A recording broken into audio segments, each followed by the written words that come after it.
বোঝানো নিয়েই প্রতিবাদ। আদালতের নির্দেশ অমান্য করেই রাতের অন্ধকারে মাটি ফেলার অভিযোগ। বিগত 5 বছর ধরে একটি পুকুর বুঝিয়ে দেওয়ার অভিযোগেই ফের সরব হলেন স্থানীয় বাসিন্দারা। হাওড়ার দাসনগর থানার অন্তর্গত কাশীপুর এলাকার ঘটনা। এই ঘটনায় কাশীপুর বিল্ডার্সের মালিক শান্তনু মাঝির বিরুদ্ধেই অভিযোগের আঙুল তুলেছেন এলাকাবাসী। আজ সংবাদ মাধ্যমের সামনেই ক্ষোভ উগরে দেন স্থানীয় মহিলারা। তাদের অভিযোগ, এটা বিগত কয়েক বছর ধরেই পুকুর নয়, ঝিল ছিল, কিন্তু কাশীপুর বিল্ডার্সের মালিক শান্তনু মাঝি জঞ্জালো মাটি ফেলেই প্রায় 10 কাঠা পুকুর বুঝিয়ে দিয়েছেন। রাতের অন্ধকারে এখনও মাটি ফেলা চলছে ও গতকাল 1:30টার সময় মাটি ফেলা হয়েছে। আন্দোলনকারীদের দাবি, বিষয়টি নিয়ে তারা তৎকালীন কাউন্সিলর ভাস্কর ভট্টাচার্য এবং তৎকালীন বিধায়ক মনোজ তিওয়ারিকে জানিয়েছিলেন। নতুন সরকার আসার পর দাসনগর থানা, বিএলআরও, ডিএম, এইচএমসি এবং স্থানীয় বিধায়ককে লিখিত অভিযোগ জমা দিয়েছেন, কিন্তু তাতেও কোনো ফল হয়নি। আদালত কাজ বন্ধ রাখার নির্দেশ দিলেও তা অমান্য করে রাতের বেলায় মাটি ফেলার কাজ চালিয়ে যাচ্ছে বিল্ডার্স। তারা চাইছেন পুকুর আগের মতো অবস্থায় ফিরিয়ে দেওয়া হোক। এই পুকুর বোঝানোর ফলে এলাকায় জল জমার সমস্যা বাড়ছে, আশঙ্কায় বাসিন্দাদের। দেখুন, এই পুকুরটা বিগত কয়েক বছর ধরে আমরা, এটা পুকুর নয়, এটা একটা ঝিল, কিন্তু এই বিগত 5 বছর ধরে পুকুরটা ওধার থেকে বোঝাই হচ্ছে। এটা বোঝাই করছে কাশীপুর বিল্ডার্সের মালিক শান্তনু মাঝি। তো উনি কী করেন, ওইখানটায় জলার সৃষ্টি করে, জঞ্জাল টঞ্জাল ফেলে আর ভেতর দিয়ে মাল ফেলে দেয়, দিয়ে এরম করে আস্তে আস্তে পুকুরটাকে অন্তত 10 কাঠার মতন বুঝিয়ে দিয়েছে। এবার এখন এই ব্যাপারটা কোর্টের অধীনে, উনিই কোর্টে গেছেন, কিন্তু কোর্টকে বুড়ো আঙুল দেখিয়ে এই মাল ফেলাটা এখনো বন্ধ করেনি। ও রাতের অন্ধকারে মাল ফেলে। হ্যাঁ, গতকালও ফেলেছে। আমরা চাইছি আমাদের এই পুকুরটা যেরকম ছিল সেরকমই থাকবে, আর যেরকম আছে এই অবস্থাটাকে আমাদের হাঁটিয়ে দিতে হবে। আমাদের পুকুর যেরকম ছিল সেরকম করে দিতে হবে। এই দেখুন, বিগত 5 বছর আগে যখন এই বোঝাইটা হচ্ছে, আমরা তৎকালীন কাউন্সিলর ভাস্কর চ্যাটার্জিকেও জানিয়েছি, আর আমাদের তখন ভাস্কর ভট্টাচার্য, আর তৎকালীন এমএলএ মনোজ তিওয়ারিকেও জানিয়েছি, কিন্তু কিছু ফল হয়নি, না সমাধান হয়নি। উনি ওনার মতন কাজ করেই যাচ্ছেন। হ্যাঁ, এরপরে আমরা এই নতুন সরকার আসার পর আমরা প্রথমে সাহস পাই, আমরা দাসনগর থানাকে প্রথমেই জানাই, আমাদের পাড়ার সব মহিলাদের সই নিয়ে, আমরা মহিলারা সবাই সই নিয়ে আমরা দাসনগর থানায় যাই।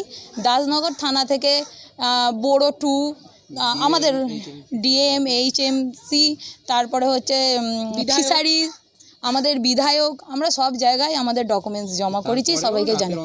হ্যাঁ, তারপরেও রাতের অন্ধকারে উনি এখনও এই কাজটা চালিয়ে যাচ্ছেন। হ্যাঁ, আর ওনার প্রসেস ওই বড় বড় কলা গাছগুলোকে বসিয়ে দেন, দিয়ে আর এখানে জঙ্গল সৃষ্টি করেন।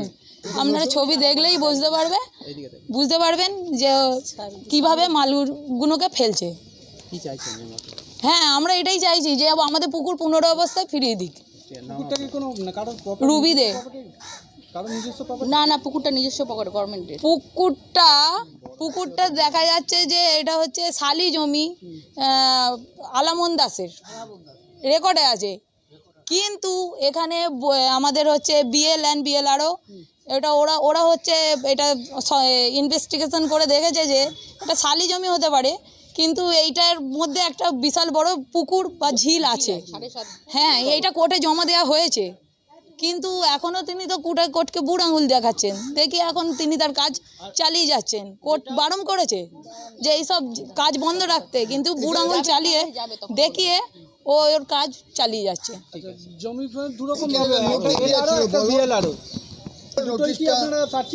হ্যাঁ, আমরা করেছি। হ্যাঁ, দুটোতেই ওই শালি জমির ওপরে বড় পুকুর আছে। প্রপার্টি আলামন। আমরা বলছি 1 জুনে আমরা যখন এটা আপিল করেছিলাম, পিটিশন করেছিলাম দাসনগর থানাকে, দাসনগর থানারা এসেছিলেন, এসে 3রা জনে ওরা একটা নোটিশ বড়ো থেকে পাঠিয়েছিলেন। বড়ো থেকে এখানে নোটিশটা লাগানো হয়েছিল। এখন ওনারা ছিঁড়ে দিয়েছে নোটিশটাকে, যে শান্তনু মাঝি, তুমি যে নোংরা এই যে মাটিগুলো ফেলছো, সেই মাটিগুলো অবিলম্বে পরিষ্কার করো। তার এগেনস্টে দাসনগর থানা আবার বিএলআরওকে নিয়ে এসেছিলেন, ভূমি সংস্কারকে নিয়ে এসেছিলেন, তারা এটা ইনভেস্টিগেশন করে দেখে গেছেন যে এইখানে যে 2 বিঘে জমিটা আছে তার ভেতরে একটা বড় 7.5 একরের পুকুর আছে। এই দায়িত্বটা উনারা ফিশারি ডিপার্টমেন্টকেও দিয়েছেন, যে ফিশারিকেও দেখেছেন 1984 সালের অ্যাক্ট অনুযায়ী এর ভেতরে একটা বড় জলাশয় আছে, একদম ঝিল 7.5 একরের এই জিনিসটা আছে। এটা আপনারা ফিশারিকে দায়িত্ব দিয়েছেন যে ফিশারি এটা এসে আপনারা দেখুন, দেখে আপনারা এটা কর্পোরেশনকে জানান। তো কর্পোরেশনকে ওনারাও জানিয়েছেন, বিএলআরও জানিয়েছেন, কর্পোরেশনকে এসডিওকে জানিয়েছেন, ডিএমকে জানিয়েছেন, আর হচ্ছে আপনার ফিশারিকেও জানিয়েছেন। তো ইতিমধ্যে উনিরা কী করেছেন, শান্তনু মাঝি এই নোটিশটার এগেনস্টে একটা কোর্টে কেস করেছে যে এইটা আমার শালি জমি, তার ভেতরে কোনো জলাশয় নেই। তো তার এগেনস্টে যখন কোর্ট দাসনগর থানাকে জানিয়েছেন যে এই জিনিসটা যে তোমরা করেছো তার এগেনস্টে তোমরা রিপোর্ট জমা দাও। দাসনগর থানা ইতিমধ্যে রিপোর্ট জমা দিয়েছে। সেই রিপোর্টের এগেনস্টেই কোর্ট জানিয়েছে যে এর ভেতরে জলাশয় আছে। এই জলাশয়টা কর্পোরেশনের কমিশনারকে প্লাস ভূমি সংস্কারের যিনি আছেন তাদেরকে একত্রে এই জিনিসটাকে শনাক্ত করে 29 তারিখের মধ্যে জমা দিতে বলেছে। কিন্তু আমরা বিগত 4 দিন ধরে কর্পোরেশনে গেছিলাম, 30 জন মহিলা নিয়ে গেছিলাম, বিদুরবাবুর সাথে কথা বলেছি। উনি বলেছেন যে আমরা সার্ভে করেছি। সার্ভেতে কি রিপোর্ট পেয়েছেন স্যার? না, আমরা সার্ভে করে পেয়েছি এটা একটা ছোট জলাশয়, তার মধ্যে কচুরিপানা আছে, কিন্তু এটা বাস্তু জমি, এর মধ্যে কোনো লিগালি কোনো পুকুর দেখাচ্ছে না। আমরা যখন ওনাকে ঘিরে ধরলাম তখন উনি বলল আমি এখানে জানি এটা অনেক বড় পুকুর আছে, কিন্তু আমাদের এটা কিছু করার নেই, আপনারা বিএলআরওতে যান, এই কথা বলে নিচে বলল লিগাল ডিপার্টমেন্টে যান। লিগাল ডিপার্টমেন্টে গেলাম, বিপ্লব রয়কে জানালাম। বিপ্লব রয় বলছে যে এটা তো বাস্তু জমি, তার ওপর কি উনি কোনো পুকুরের যে কাজটার ওপর কোনো কনস্ট্রাকশন করেছেন? আমরা বললাম হ্যাঁ কনস্ট্রাকশন করেছেন, আপনি রিপোর্টটা কিন্তু লিখবেন না জলাশয়, এটা কিন্তু মোটেই জলাশয় না, এটা একটা ঝিল। তখন উনি বলল ঠিক আছে আমরা এটাকে দেখছি বলে আমরা যখন কালকে আবার বিএলআরওতে গেলাম, বিএলআরওর যিনি অ্যাসিস্ট্যান্ট যিনি আছেন উনি আমাদের পুরো রিপোর্টটা খুলে দেখালো, ম্যাডাম 11/6 আমরা অলরেডি রিপোর্টটা জমা দিয়ে দিয়েছি ফিশারিতে, আপনারা একবার ফিশারিতে যান। তখন আমরা ফিশারিতেও গেছিলাম, ফিশারির লোক আমাদের সাথে বলল আমরা এর ব্যাপারে কোনো আমরা কিছু করতে পারবো না, কারণ আমাদের লিগালি কোর্ট কিছু বলেনি, কোর্ট বললে আমরা এটা হস্তান্তর করতাম, এই কথা আমাদের ফিশারি বলল।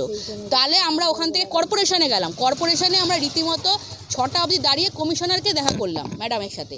কমিশনার আমাদের রিপোর্টটাকে আমরা জমা দিলাম, কোর্টের নোটিশটা দেখেই সঙ্গে সঙ্গে উনি আবার ইনভেস্টিগেশনের জন্য বললেন।